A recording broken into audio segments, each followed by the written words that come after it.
Vamos a seguir con nuestra conversación. En la simbología del caduceo, en el mito, el caduceo es precisamente la vara con la cual Hermes detiene la lucha entre las serpientes. Es decir, las serpientes, las corrientes, el flujo de la información, el flujo de la vida que está en un estado de antagonismo, el caduceo revela que ese antagonismo no es cierto, sino que calma ese antagonismo y revela otra realidad no antagónica en aquello que por su propia excitación y por su propia percepción transforma la ondulación en antagonismo, transforma el vínculo en acción y reacción. Esta es nuestra conversación. Y en la reunión anterior habíamos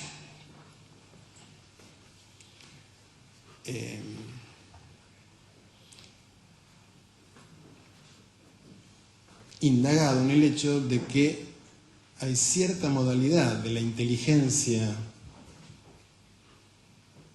que se manifestó en el humano, que predomina en nosotros y que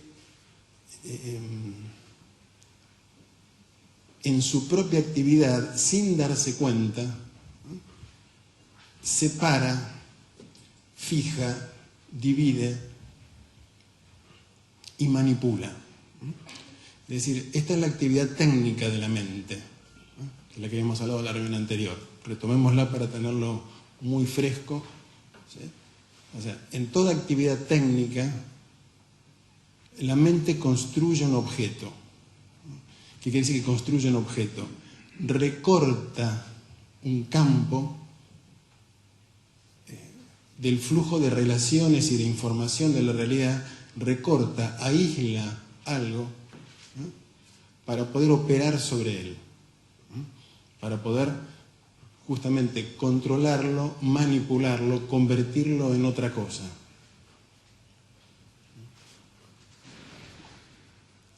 En el mismo momento que esa mente que crea objetos, que construye objetos y que modifica objetos, en el mismo momento que construye el objeto, nace el sujeto.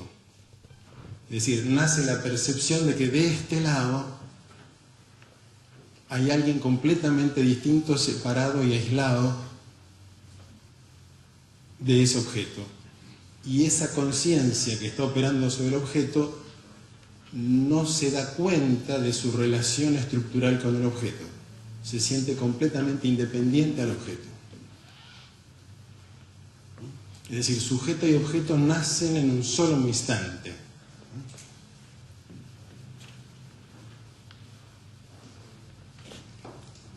Y nace en el instante de un tipo de mente que por definición controla, que su estado es el de establecer control sobre la realidad, es decir, fijarla. O sea, que lo que está del lado interno pueda fijar lo que está en el mundo externo el tiempo suficiente para moldearlo y convertirlo en otra cosa. Esta es una actividad espontánea y es una actividad profundamente creativa. No existiríamos sin esa actividad.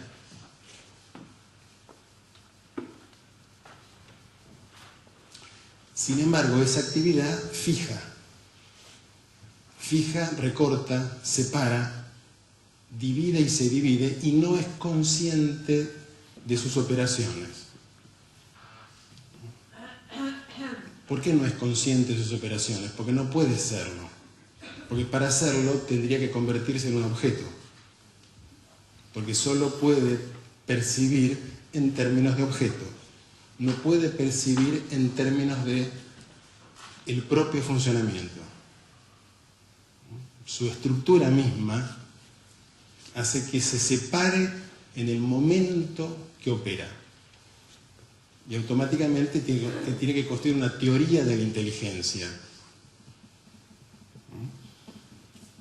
Pero no puede ser una autopercepción de la inteligencia y de la sensibilidad. Esto es estructural. Es una profunda herida narcisista darse cuenta de esto. ¿Por qué digo herida narcisista? En el sentido que es topar con un límite, es topar con un quedarse afuera.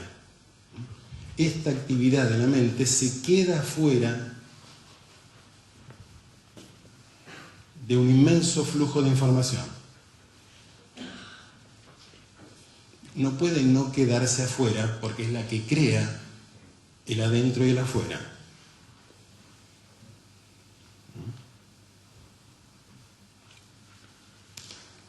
Digamos, lo único que podemos hacer es que esta inteligencia comprenda que se tiene que quedar quietita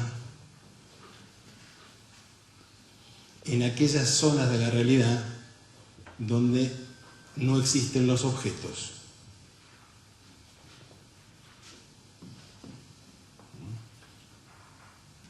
Digamos, esta actividad que está en nosotros tiene que llegar a ser tan inteligente como para comprenderse a sí misma y tiene que comprender que se tiene que quedar quieta.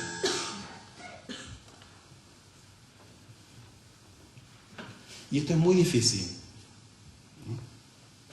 porque inmediatamente que comprende algo, quiere hacer algo con eso que comprendió.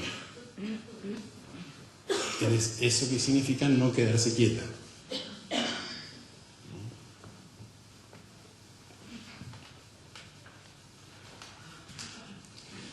En esto mismo que estamos haciendo,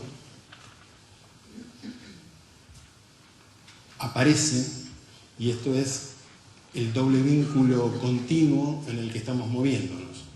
¿Qué quiero decir con doble vínculo, con doble ligadura? Es que estamos moviéndonos siempre en una paradoja, porque la información que trae este nivel de inteligencia siempre aparece y siempre entra en contradicción con otro nivel de la investigación. Tenemos que aprender a movernos como hacíamos en el paradigma del caduceo, que es el de la binocularidad, de aprender a complementar informaciones contradictorias, no excluir informaciones contradictorias. La mente tecnológica, por su naturaleza, apenas la información es contradictoria, tiene que decidir. Tiene que decidir si esto es cierto, si esto es falso, si estoy de acuerdo con lo que se está diciendo o no estoy de acuerdo. Si ya lo dijo alguien antes o lo escucho por primera vez. Si ya lo sabía o no lo sabía. ¿Pueden registrar el bichito?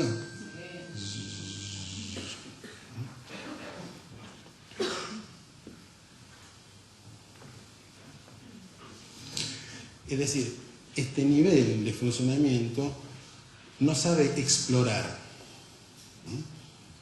¿Qué es lo que le gusta? Le gusta saber.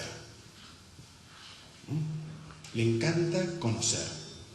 Cuando conoce algo, cuando sabe algo, ¿qué dice? Sé cómo funciona, sé lo que tengo que hacer.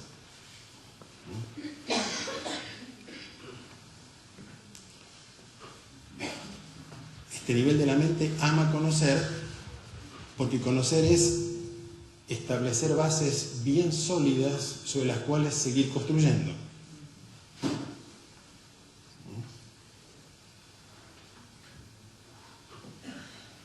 No ama explorar. ¿Por qué? Porque no se sabe bien hacia dónde va la exploración, y una de esas descubro algo que contradice todo lo que había construido. Es decir, para construir un micrófono, esa mente es perfecta. Está muy bien conocer, acumular conocimientos acerca de cómo se hacen los micrófonos. porque se trata de un objeto.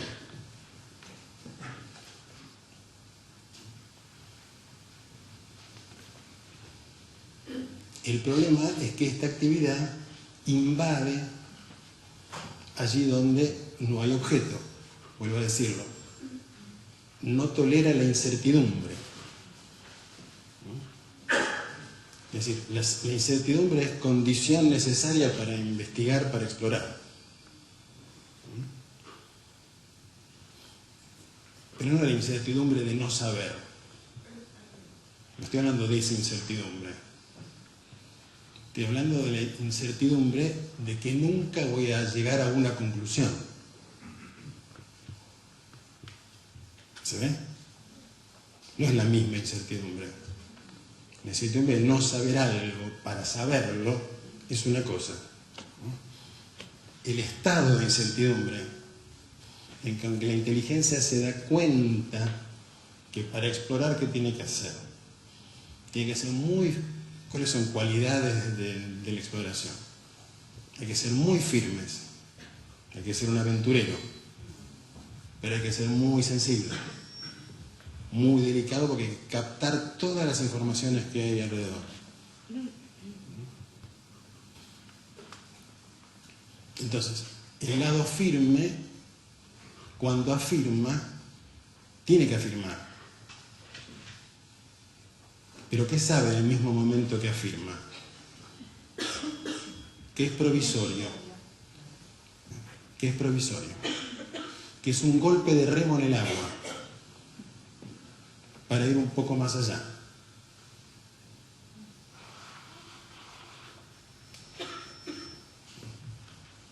El conocer es buscar un punto fijo sobre el cual seguir.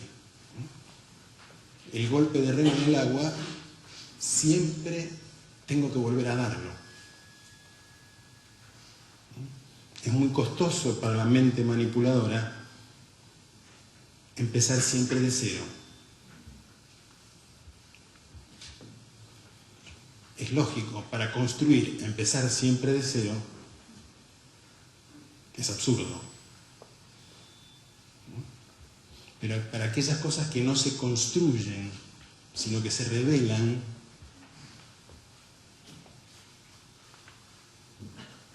partir siempre de cero es fundamental. Porque si no lo construyo, de esto estamos hablando, ¿no es cierto? Lo que hemos hablado en las reuniones anteriores es, bueno, esta mente tecnológica que se invade todos los territorios, invade el territorio psíquico, no se queda en el territorio técnico. Invade el territorio psíquico, invade los vínculos. Entonces los define, les da forma, los construye.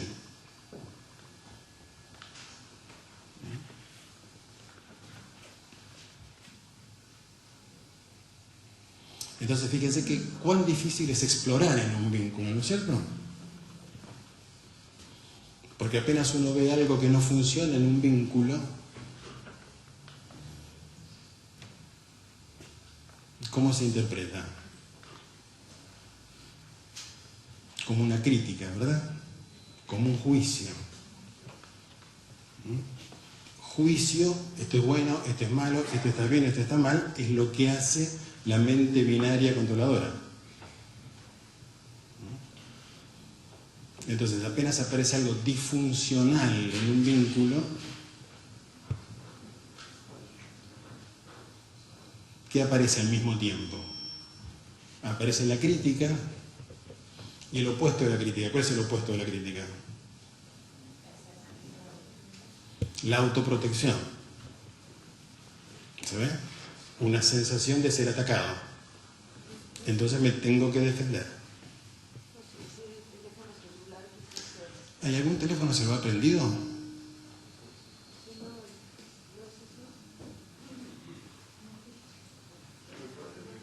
Me parece que está muy fuerte. Lo que debieras hacer es eso.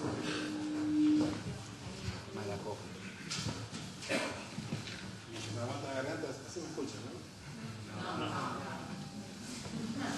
Entonces,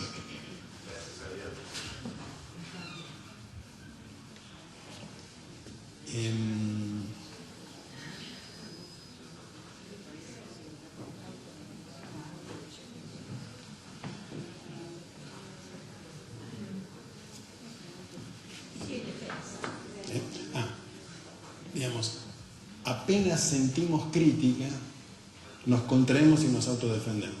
Esto no sucede en lo psíquico, en lo vincular, tanto si lo hace otro como si lo hago yo mismo. ¿Se puede ver? Cualquier falla de funcionamiento o cualquier descubrimiento de un límite de un funcionamiento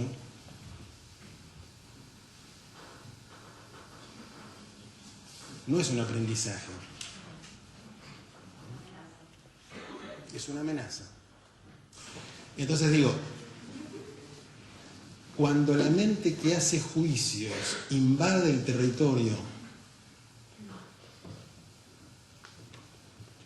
de lo vincular y de lo psíquico, crea su propio puesto, crea la defensa. En consecuencia, crea una barrera. La exploración va fabricando una barrera al mismo tiempo que explora. ¿Se puede ver eso? Y el yo no se da cuenta que hace eso. Está tratando de mejorar. Está tratando de ser un micrófono mejor que el anterior. ¿Por qué? Porque en la actividad de la mente tecnológica, el sujeto también es un objeto. También es algo completamente separado del resto del universo, autónomo y quieto. Cualquier sujeto ha sido tratado como un objeto en general, ¿verdad? Uno siente que de pronto lo tratan como un objeto y le empieza a patalear.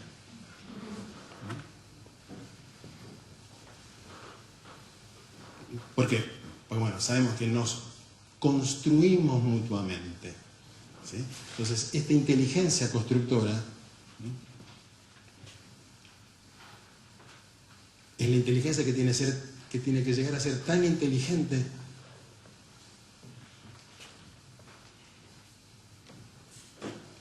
como para quietarse y no separar y permitir que todo aquello que separó confluya en otra dimensión, no en la dimensión de los objetos. En la dimensión de los objetos esa inteligencia es perfecta. Esto es lo delicado, ¿se ve? O sea, traten de ver cuántas tradiciones han caído en la trampa de que hay que destruir esa inteligencia. ¿Se ve? ¿Por qué? Porque es esa misma inteligencia la que ve sus propios límites, dice, no puedo ser tan patético, tengo que eliminarme a mí mismo para ser mejor. Esto parece gracioso, pero es muy complejo, ¿verdad? Esto es la rueda. Entonces, todo lo que sea vínculo, todo lo que sea inteligencia, todo lo que sea sensibilidad, todo lo que sea sagrado, esta inteligencia no puede hacer nada con eso, porque no son objetos.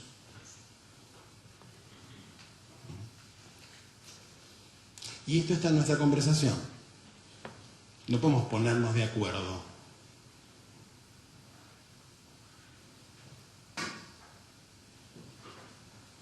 Porque ponernos de acuerdo sería que cada uno de ustedes ha construido una idea de la conversación, yo tengo mi idea y nuestras ideas coinciden.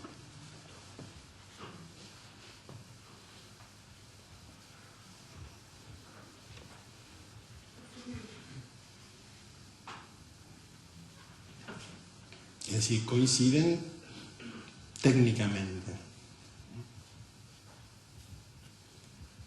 No estamos en vínculo descubriendo juntos. En realidad, por eso, lo que en realidad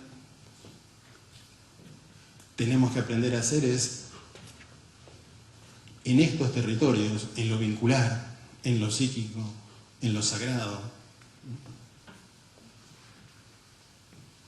solo pueden aparecer comunidades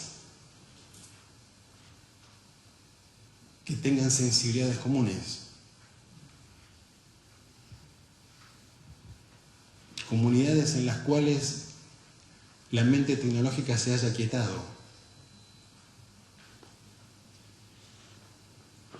Digo, tenemos que desarrollar vínculos en los que la mente tecnológica se haya quietado. Solo así podemos investigar juntos. Y para eso tenemos que entrenarnos. Decimos la vez pasada, tenemos hipertrofiado un lado de la mente, como esos jugadores de tenis que tienen el brazo derecho inmenso y el izquierdo hecho un alfeñique porque no se usa nunca. Y el otro lado no lo tenemos desarrollado, tenemos que entrenar el lado que conecta, no el que separa. El lado que separa lo tenemos muy entrenado, tan entrenado que está hipertrofiado. Entonces, el lado que descubre conexiones espontáneamente, no teóricamente, porque eso sería el otro lado, es el que tenemos que entrenar, tenemos que desarrollar. Por eso lo que vamos a seguir haciendo en estas reuniones es vamos a meternos con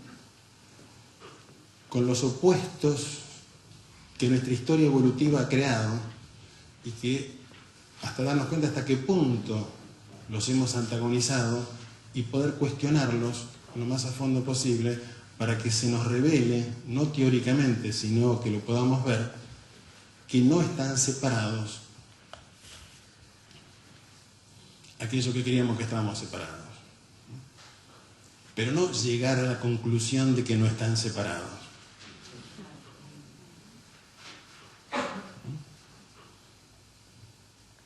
Los que han hecho astrología estamos en el mismo territorio que cuando veíamos polaridades. Hay que verlas en el momento.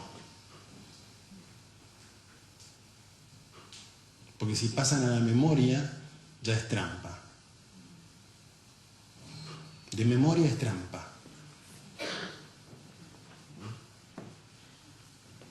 De memoria es otra dimensión. Entonces, vamos a investigar hoy en una dualidad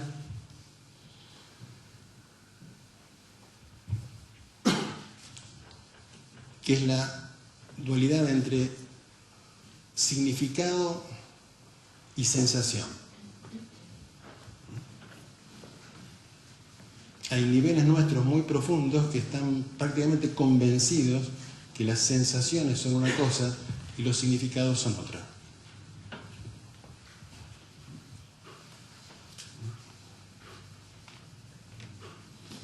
Y en esa certeza es muy difícil que se establezca la conexión entre significado y sensación. Cuando digo sensación lo digo más en inglés, ¿no? Estoy diciendo feeling, estoy diciendo sensación, emoción, sentimiento.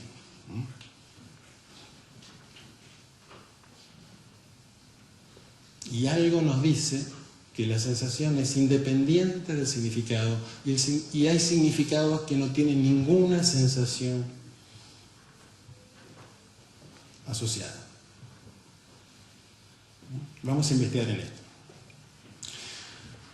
Entonces, vamos a mirarlo primero con cierta profundidad histórica para crear un contexto. Nosotros sabemos cómo hemos evolucionado, pero es muy importante que lo tengamos presente, no que lo recordemos, sino que tengamos presente cómo hemos evolucionado. Digo, esa manada de mamíferos envuelta en los terribles pulsos de la vida y de la muerte,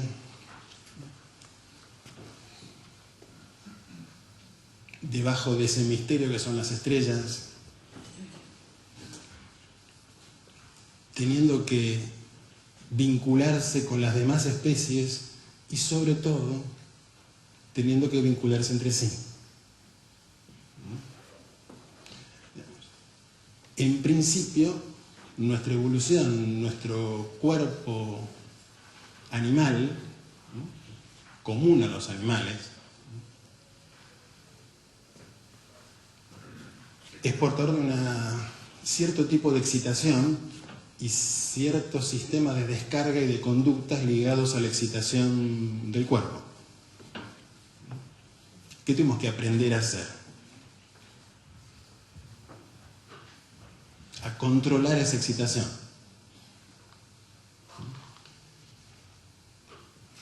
Al mismo tiempo que construíamos puntas de flecha, canastos, cerámicas,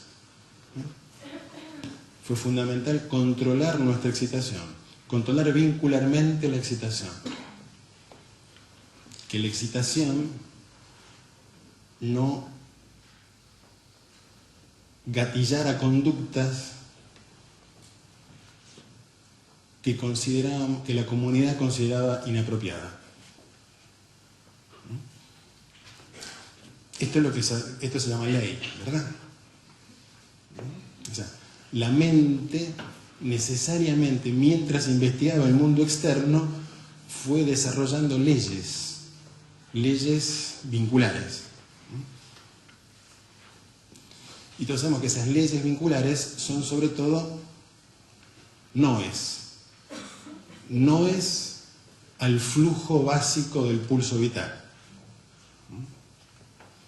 Digo, todo esto lo sabemos por Freud o por Saturno, pero yo les pido que no estén pensando en Freud y Saturno, sino que estén tratando de verlo en el presente como esto juega. Enseguida la atención dice, está hablando de super yo, está hablando de Saturno, ¿verdad? Y ahí ya hay un distanciamiento. Ya algo se empezó a modular.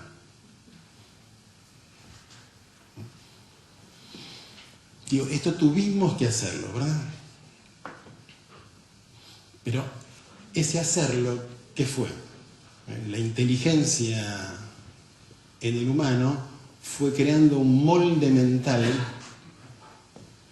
absolutamente entretejido con las excitaciones. Digo, la ley no es independiente de la excitación. La ley es dependiente de la excitación. La ley surge de la excitación, surge para controlarla y genera una nueva excitación. ¿Sí? O sea, ley y excitación son una sola cosa.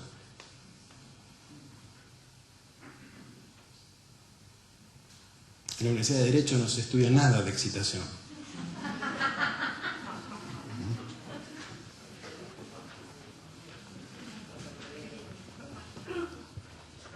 Digo, nos parecen dos cosas totalmente separadas, ¿sí?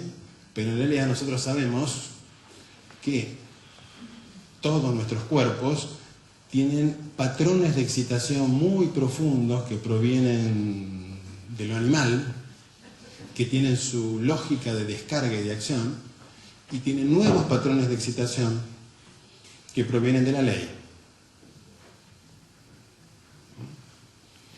Y esos patrones de excitación que provienen de la ley procuran descargas de la excitación socialmente aceptadas, ¿verdad? ¿A la punición? ¿A la punición, al castigo, a la parte de la ley que se vincula a castigar a la persona que llega a la situación? O al premio también. El premio y castigo. Digo, premio y castigo, ¿cómo funciona en la ley? Digo, primero, la ley está en función de la excitación. Esto es lo primero que quiero enlazar. No es una abstracción la ley. ¿Se ve? Es excitación pura la ley. Un ser excitado que está controlando sus excitaciones dice que esto es así. Esto es excitación, un tipo de excitación. ¿Vamos bien? El pensamiento lo convierte que no, esto es así porque lo dijo alguien tranquilo.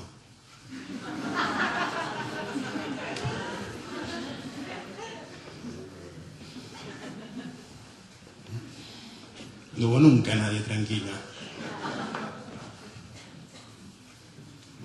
Es un oleaje de excitaciones que van tomando topes, que se autodomestican, se autocontrolan y generan nuevas excitaciones. Todos sabemos que tenemos ahora no solo la excitación animal, más la excitación de la ley, más la excitación de la pelea entre los dos.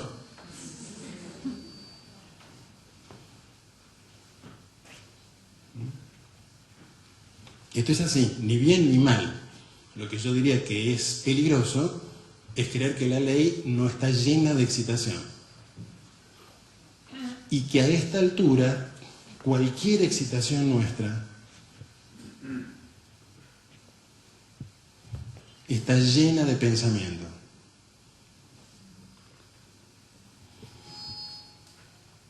Traten de indagar en alguna excitación que no esté llena de pensamiento. O sea, el molde mental que cada comunidad y a través de los milenios fuimos desarrollando, ¿sí? Ese molde mental que llamamos ley, que podemos tenerlo en bibliotecas, en realidad es un segundo molde pulsional. Es cuerpo. Y en tanto que cuerpo es un conjunto de instrucciones corporizadas. ¿Qué hacemos nosotros con nuestros hijos? Bochas de pulso que andan por el departamento.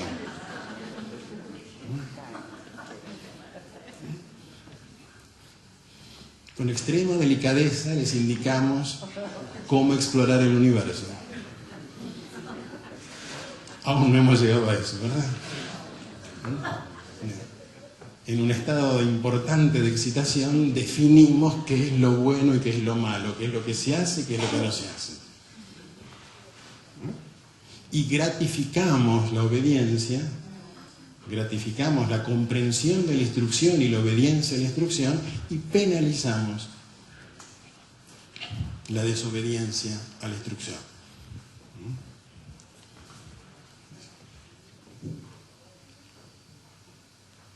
Y esto tuvimos que hacerlo, ¿verdad?